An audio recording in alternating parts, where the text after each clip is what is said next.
Hey guys, what's up? Welcome back to another Madden 21 Ultimate Team video, and today we got a bunch of brand new Gridiron notes released. So today it's just a bunch of patches into the game, possibly fixing glitches, adding new stuff to the game that I have not seen, and possibly fixing gameplay, depending on what sort of stuff has been going on. I'm unsure about this. I haven't read through this yet. I haven't seen any of this, so we're going to get right into this. But before we get into the video, guys, make sure you guys drop a like down below and subscribe and notifications on if you guys have been enjoying the vids and you don't want to miss any coming out in the future. But without further ado, let's get right into the video. Starting off last Friday, there is a list of launch day updates since Friday was the official release. These are some of the updates in Face of the Franchise. They resolved an issue in Face of the Franchise Legacy where the player archetype players chosen in certain sequences did not follow them into the NFL. Simple fix right there. A number of soft locks were fixed. Resolved a very rare issue where the user's avatar skin tone wasn't always carrying over into NFL seasons. Resolved a rare issue where there was no season game in one of the storylines. Fixed a rare visual bug where the coach's head texture wasn't loading correctly. So some little fixes to Face of the Franchise, pretty nice. Here we got Madden Ultimate Team fixed an issue where users were experiencing long load times while entering or leaving sub-menus. I've definitely noticed this. The menus feel a lot faster now that the game is officially out. We got Superstar KO, replaced a placeholder model for a coach in Superstar KO with the Backyard Heroes. So must have been just like a placeholder coach that wasn't actually anything, and now it's actually Backyard Heroes, so that's pretty cool. Content updates: Buffalo Bills stadium name updated, so that's good. Washington team rebranding elements, they're probably just fixing all of the obviously at what the Redskins look now to the Washington football team. Addressed an issue with the uniform geometry, so just fixing the dimensions of a uniform. Pretty decently normal stuff right there. But then we got the upcoming title update 3. Here's a look at what the team was working on for inclusion in title update number 3. Please note that we are still working through testing and going through certification, so we don't have an exact release date to share with you at this time, but as noted above, we are targeting the update to go live around the start of the NFL season on September 10th. So this is pretty much all that came out last Friday. They are targeting, I'm assuming, to get all this stuff out by the 10th, so that'll be interesting to see when all this stuff comes out. I'm assuming with this, I've talked a little bit about the squads glitch and how different things have been not working in Mut, so I'm assuming that is what will fix this. Alright, but starting off, we're just gonna kind of read through these gameplay updates. Pass rush fixed to an issue preventing a defender's in contain from staying in contain when being blocked by a running back in the backfield. The pass rusher will keep their contained behavior when blocked by any blocker on the line in the backfield. Fixed to an issue causing the initial pass rush move of contained players to take them to the inside gap instead of their assigned outside gap. Addition of logic to support quarterback contained versus play action passing plays. Fixed to an on-field trainer issues related to pass rush. Addition of logic so that defenders without the strip specialist ability will no longer cause fumbles on quarterbacks standing in the pocket with a normal sack animations on competitive game style only. Only defenders with strip specialist ability will be able to force a fumble on a quarterback standing in the pocket on competitive. So that's interesting. So only people with strip specialists will be able to cause fumbles to quarterbacks standing in the pocket if you play on competitive, which I believe is the normal game mode, unless it's that or like arcade. I'm not exactly sure, but that's gonna be interesting that there's gonna be no fumbles unless you have strip specialist. So strip specialist might be a very good ability this year. We'll see into that. We got defensive coverage fixed to an issue when using motion in twin slot formation versus nickel dime dollar defenses. Defenders inappropriately swap assignments, leaving the receiver uncovered. That's good to see. Addition of logic to cover 4 quarters to better handle plays like play action crossers. So they kind of nerfed crossers right there, which crossers have been severely OP this year. I'm not going to complain. It makes the ability to pass much easier, and I like that.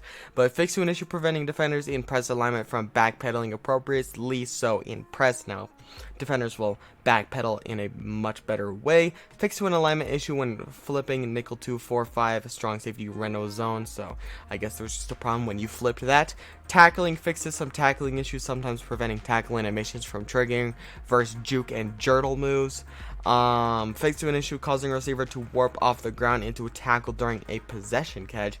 Fixed to an issue causing the quarterback to not react after throwing an interception while being hit by a defender. Fixed to an issue allowing ball carriers to fake out defenders behind them when using the spin move. Throw out of a sack. Addition of new logic for when a defender is hitting a quarterback on his throwing arm, or the quarterback will no longer be able to throw the ball. The quarterback will be forced to tuck the ball, or the ball will be fumbled. I have noticed a lot this year of quarterbacks being able to pass the ball while half on the ground. Normally they're pretty inaccurate, but I mean, it still shouldn't happen. But then we also got increased to the fumble chance for quarterbacks throwing out of a sack that are hit significantly before they have started their throw forward. arm movement. The greater the defender tackle versus quarterback strength rating discrepancy is in favor of the defender, the higher the fumble chance. So it'll have to do with the quarterback strength and how when the defender's tackling, the defender's tackle rating. So that's gonna be interesting that that it comes into play when forcing fumbles. So we'll see how that really comes into effect, and maybe we get some thresholds later. Fix to a throw out of a sack animation where the ball is not getting released by the quarterback. Our goal with the throw out of the sack improvement was to provide more balance to this new feature, and yeah, so just fixing. Blocking, fix to an issue preventing the left tackle from blocking the correct defender when running halfback zone weak plays against nickel 3-3-5, so just fixing some basic stuff. Fix to an issue with the graphical distortion occasionally being displayed over blocker resistance bars.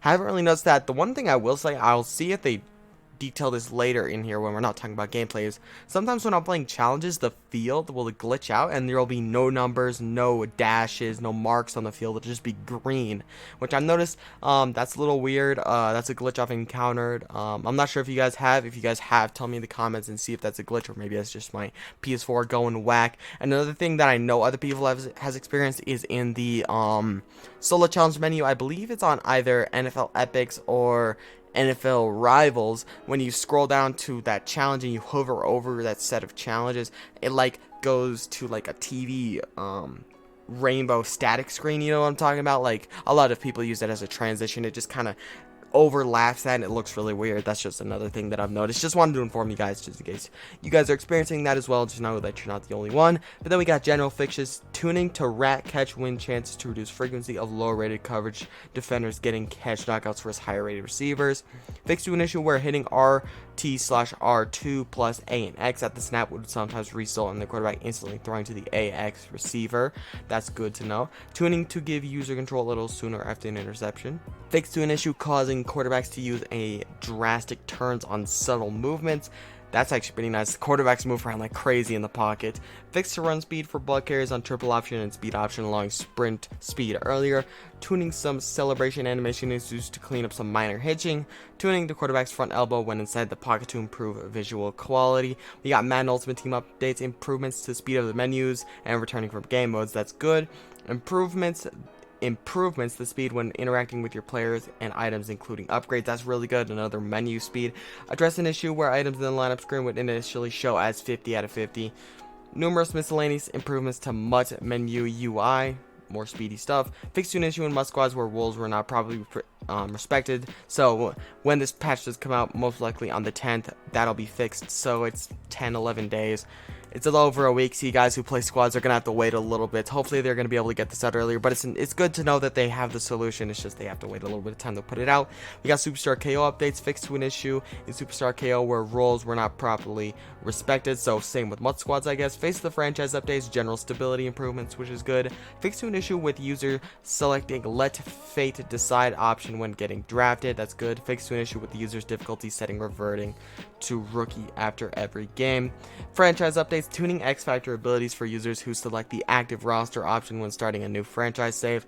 The next franchise update blog will be released around the start of the NFL season and will outline current plans and target timing for the first of 3 planned franchise mode updates for the Madden NFL 21. So if you guys are interested in franchise, make sure to check that out when that does come out. I probably won't make a video on it because I'm not super into franchise, but if you guys are interested in any franchise updates, make sure to check that out so you know all the information when it comes to franchise mode for you guys who play that a bunch. And then we got some yard updates. We got quite a few right here. Addition of friend boards to the yards. These are leaderboards populated by your friends list that will display the highest score per event. Addition of pop-up to remind those playing for CPU events that they need a full group to play. I don't know much about the yards, so you guys are going to have to interpret this yourself. I've only played this a little bit so far this year. Haven't really gotten into it too much. When a user is offensive captain, control will now default to the quarterback even if their cap is in another position group. Fix to an issue where location icons may not appear. Fix to an issue where full list of house rules may not appear. Fix to an issue where users may erroneously see finding teammates after leaving a session. Fix to an issue where coach cam always showed a cap as being quarterback number 12. Fix to the pass leading for the slot receiver's drag wheel route in JN. I think that's supposed to be in Crossfire, or maybe that does say in. It's just there's something on my computer. Fix to minor camera issue where the view was blocked by objects. Fix to an issue allowing an extra play after a fumble that went out of bounds on the last play of the game, fixed to an on-field trainer issue, displaying a flick above the ball carrier after catching a pass, online stability improvements, general menu and interface improvements. That's pretty much all it's looking like. Thank you for your passion, and we look forward to maintaining an open dialogue. Make sure you tune into Good Morning Madden. Definitely make sure you guys do that, and make sure you have your Twitch account linked to your correct EA account. You will start getting drops. I recently hooked that up. Before, it was never really working for me, but I recently hooked that up, so it's super nice. You just get a free pack. I believe it's like a Hail Mary pack, just with more slots, pretty much. You're guaranteed, I believe, it's just a bunch of silvers, but you could always pull elites, golds, anything out of there, power-ups. It'd be really nice. It's just free. It's free packs. Just go ahead and get it, and just go ahead and tune in. You don't even have to watch for that long, and anyway, why wouldn't you want to watch? You get all the information you're going to need for that day of Madden. But yeah, guys, that was the Gridiron notes, and I think that's going to be the video. Hope you guys enjoyed the video, and if you did, make sure to drop a like down below and subscribe with notifications on. But yeah, I'll see you boys in the next one. Peace out.